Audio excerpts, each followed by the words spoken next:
Fans, ಪಕ್ಕದ ಮನೆ fans ದಯವಿಟ್ಟು ನೋಡಕ್ ಹೋಗ್ಬೇಡಿ, ಉರ್ಕೊಂಡ್ ಸತ್ತಾಗ್ಬಿಡ್ತೀರಾ.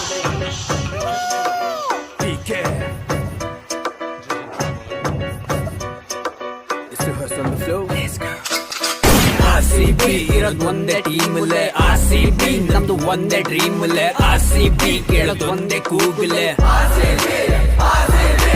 RCB ಇರೋದ್ ಒಂದೇ ಟೀಮಲ್ಲೇ, RCB ನಮ್ದು ಒಂದೇ ಡ್ರೀಮಲ್ಲೇ, RCB ಕೇಳೋದ್ ಒಂದೇ ಕೂಗಲೇ. ಈಗ ನಾನು ಹೇಳೋದನ್ನ ಕೇಳಿಸಿಕೊ ನೀನು, ಮಾರಿ ಪಿಚ್ಚಿ ಕೊಯ್ಲಿ ಕಾಲಿಟ್ಟ ಹೇಡಸ್ ಗಳಿಗೆಲ್ಲ ಊರಿ ಬೋಲಸಲ್ಲ ಕಿಂಗ್ ಕೊಯ್ಲಿ ಕಣ್ಣೀಗ್ ಬಂದಿರ್ ಕೋರಿ ಅಡ ನಿಂತುಕೊಳ್ಳಕ್ ಬರಬೇಡ ಸುಮ್ಮನೆ ಸೈಡಿಗ್ ಸರಿ. ರಣರಂಗದಲ್ಲಿ ಕೊಯ್ಲಿದೆ ಆರ್ಭಟ, ಕೇಳಿಸೋದು ಬರೀ RCB ಚೀರಾಟ. ಕೊನೆವರೆಗೂ ನಾವು ಮಾಡ್ತೀವಿ ಹೋರಾಟ, ಈ ಸಲ ಕಪ್ ನಮ್ಗೆ ಬರ್ದಿಟ್ಕೋ ಸಂಪುಟ. ಪ್ರತಿಕ್ಷಣ ನನ್ನ ಮನ ನಮ್ಮ ಜನ ಸ್ವಾಭಿಮಾನ ಬಿಟ್ಟುಕೊಳ್ಳೋದಿಲ್ಲ ನಾವು ಯಾವತ್ತೂ. RCB ನ ಬರವಣಿಗೆಲ್ಲ ತೋರಿಸುವೆ ನನ್ನ ಅಭಿಮಾನ, RCB ಗೆ ಮೂಡಿಪಿಟ್ಟಿರುವೆ ನನ್ನ ಮಾನ ಪ್ರಾಣ.